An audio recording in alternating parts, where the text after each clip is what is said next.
Квалификационные испытания на право ношения зеленого курсантского берета в Сибае проводятся начиная с 2012 года. В этом году для прохождения предварительных испытаний заявки подали 25 юных патриотов. Для них в военно-патриотическом клубе мужества школы номер 5 была подготовлена полоса препятствий. Еще в сентябре ребята показали свои умения. Предварительные испытания включали разборку-сборку автомата Калашникова менее чем за 40 секунд, подтягивание на перекладине с автоматом, каской и противогазом не менее 10 раз и выполнение комплекса физических упражнений «Тест Купера». К основным испытаниям были допущены лишь 18 кандидатов. Под взрывы, выстрелы и пролетающие мимо ушей пули кандидаты преодолевали рвы, ползли под колючей проволокой, надев противогазы, проходили задымленные туннели, переносили раненых товарищей, стреляли по мишеням. Кандидаты выбывали один за другим. Физические испытания для многих шли на пределе человеческих возможностей и сил. После марш-броска по боевой полосе препятствий участникам предстояло показать свои акробатические навыки и выполнить комплекс упражнений по рукопашному бою. Все желающие могут участвовать, несмотря на возраст. И вот.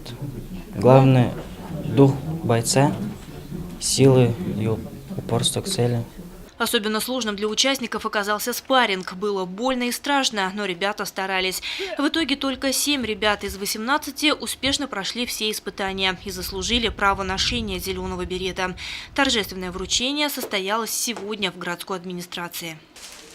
Служу Российской Федерации. Поздравляю вас всех с этой достойной, скажем, наградой за свои усилия, за свой труд, за свой вклад.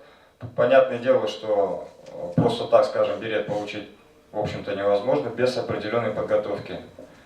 То есть это нужна и выносливость, и упорство, и целеустремленность.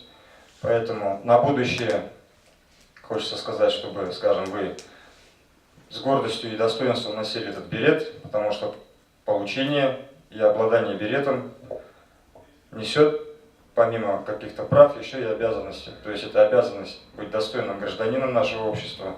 Это быть примером и образцом для своих сверстников, для тех, кто еще пока не получил берет, то есть не сдал испытания.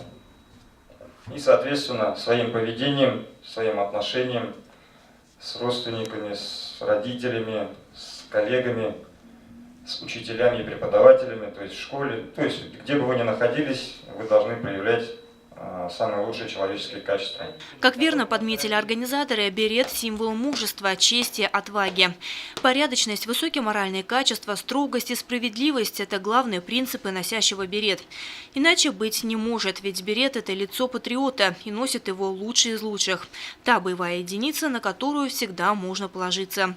За 5 лет испытаний на право ношения берета его обладателями в нашем городе стали порядка 30 юношей и девушек. Лиана Кириллова, Гульхамитов, Радмир Сингулов, Любовь Карпова, телекомпания СТВ.